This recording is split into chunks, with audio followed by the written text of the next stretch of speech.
Beirut, Reuters, the war has cost one man part of his liver and intestines. Another his home and work. A third his homeland and studies. All three have lost hope.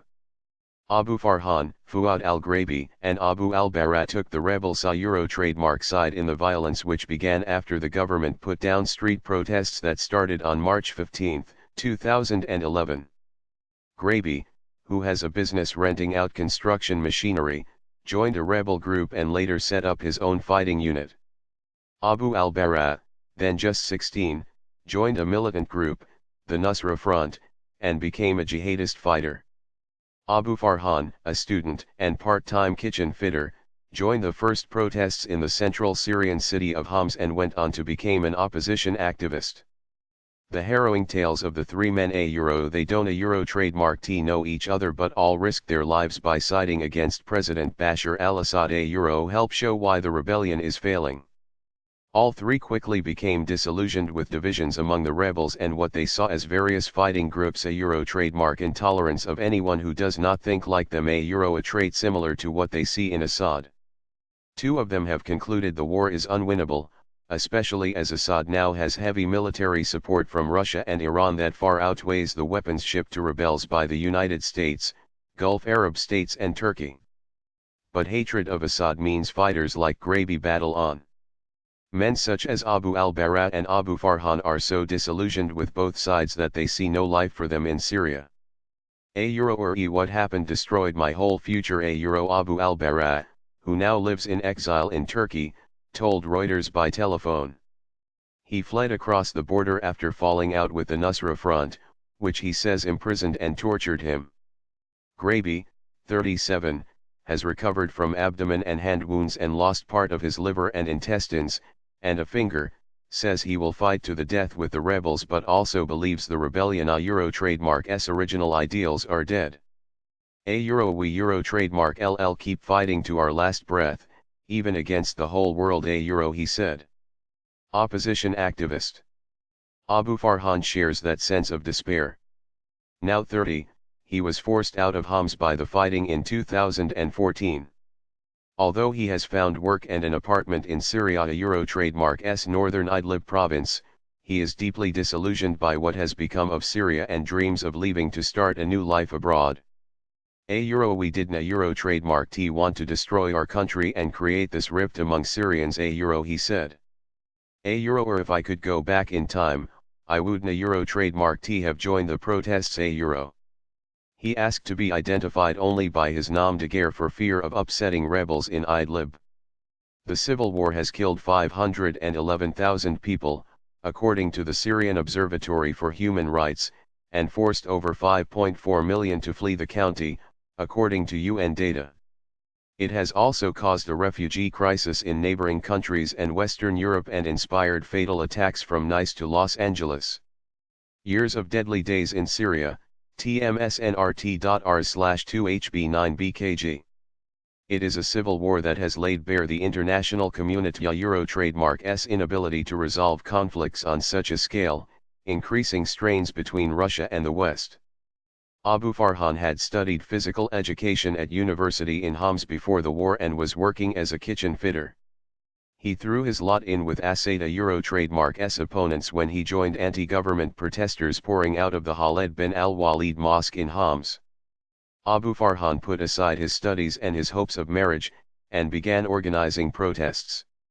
His best friend and favorite cousin both disappeared under arrest. Last year he found out that they were killed, a fate which human rights groups say has befallen tens of thousands in Assad trademark's prisons. The president denies the accusations. By February 2012, the Syrian army was regularly shelling the district where Abu Farhan lived in the Jurat al-Shaya district of Homs near the old city. But he chose not to fight.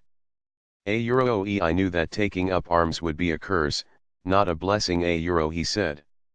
As fighting intensified and warplanes began bombing city blocks in late 2012, he left his home with his parents and two siblings for Al-Wair, a quieter opposition area in another part of the city. Wair was soon subjected to a siege that lasted until 2017 and food became more scarce.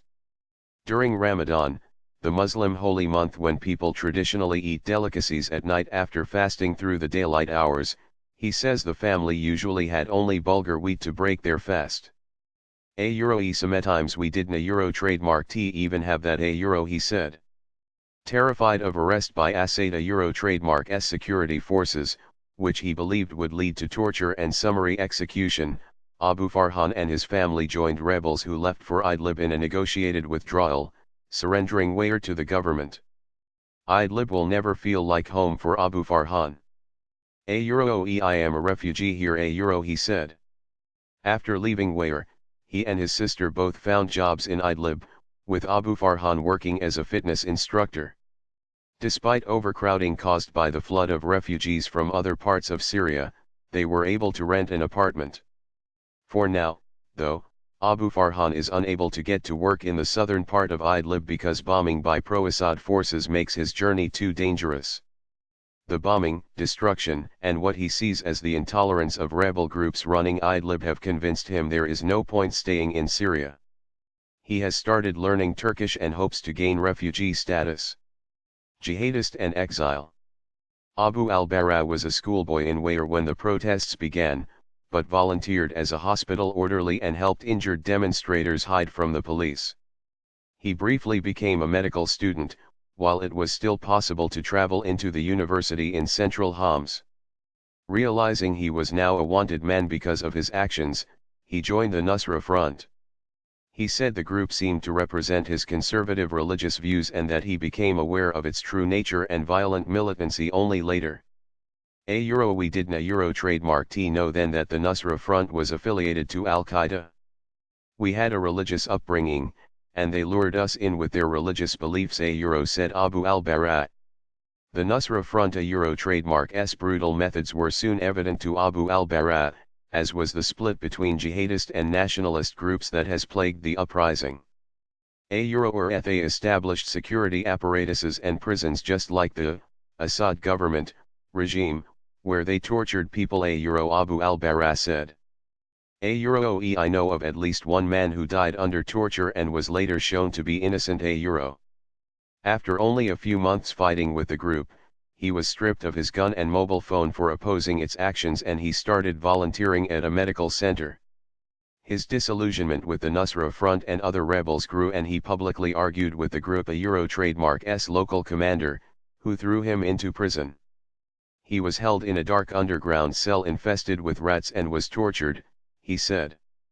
They faked 15 accusations against me, including theft and spying for the regime. After 12 days of living hell, I collapsed and confessed to the fake accusations he said. While he wasted in prison, the rebellion, undermined by internal wrangling and facing a government strengthened by the arrival of Russian warplanes, was losing ground.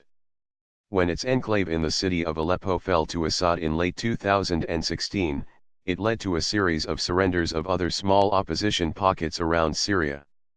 Wayr was one of them. Abu al-Bara was stuck in prison, but he still had friends in the Nusra Front who managed to smuggle him out.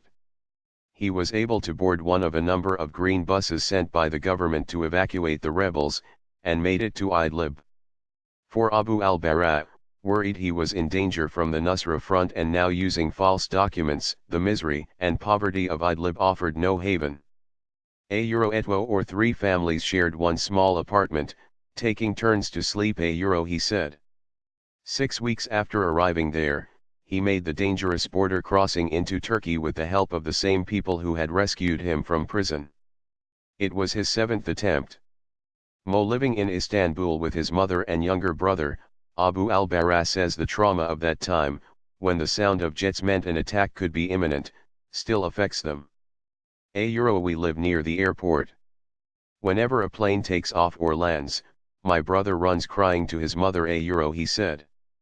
Their father did not make it out of Syria. He died of a stroke in Wayr in 2014. Abu al-Bara still fears his former rebel allies enough to be identified only by his nom de guerre. Rebel commander. When anti-government protests began in the city of Idlib in 2011, Fuad al-Grabi quickly joined them. There was never any question where his allegiances lay. 13 of his uncles and cousins, all from the Familia Euro trademark's home village of Kafr in Idlib province, were killed or jailed when government forces crushed a years-long revolt by the Muslim Brotherhood, an Islamist organization, in 1982. Graby was shot in the hand and abdomen when Assad cracked down on the protesters and was taken to Turkey for treatment. Returning to Idlib months later, he gathered friends to join the Free Syrian Army, FSA, an alliance of rebel groups backed by Western and Arab countries. Disappointed by divisions in the FSA, he later joined Jaish al-Islam, a better organized Islamist coalition backed by Saudi Arabia, where he was put in charge of 150 fighters. 3 of his brothers, Mokhlis, Khaled, and Mustafa, were killed in combat in the northwest, scene of some of the fiercest fighting of the war. An airstrike on his village in June 2015 killed 33 civilians, including his niece. When an alliance of jihadist groups led by the Nusra Front, which changed its name in 2016, took over much of Idlib last year, Graby returned home to Kafr. Once there, he set up a group of 45 local fighters which he hopes will defend the village from both Assad and the Islamist factions, and return the revolution to the ideals he believes it originally espoused. All it has done so far is contribute yet another small armed faction to a civil war that shows no sign of ending.